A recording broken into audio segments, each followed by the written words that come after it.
সকালে খালি পেটে যে খাবারগুলো খাওয়া উচিত: 1 গ্লাস কুসুম গরম জল বা ঈষদুষ্ণ জল।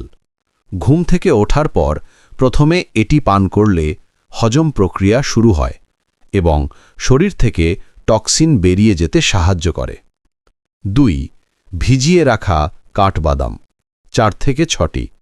কাঠবাদাম মস্তিষ্কের কার্যকারিতা বাড়াতে এবং ভিটামিন ই সরবরাহ করতে সাহায্য করে। আগের রাতে ভিজিয়ে রাখলে হজম সহজ হয়। 3. 2 থেকে 3টি খেজুর বা 3 থেকে 5টি কিশমিশ।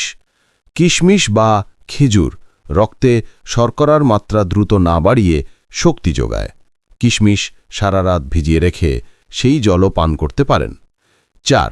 একটি গোটা ফল, যেমন একটি আপেল, কলা বা পেঁপে। আপেল ফাইবার বা তন্ত্র সরবরাহ করে।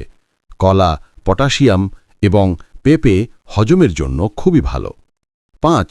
1 মুঠো অঙ্কুরিত ছোলা বা মুগ ডাল।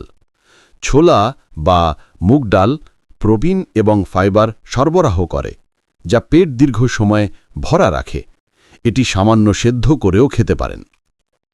6. পাউরুটির পরিবর্তে 1 টুকরো ডিম সেদ্ধ বা অমলেট বা পোচ কিংবা 1 টুকরো ব্রাউন ব্রেড বা আটার রুটি খেতে পারেন। ডিম প্রোটিনের খুব ভালো উৎস। 7. পরিশেষে নাস্তার কিছুক্ষণ পর 1 গ্লাস কুসুম গরম দুধ বা গ্রিন টি পান করতে পারেন।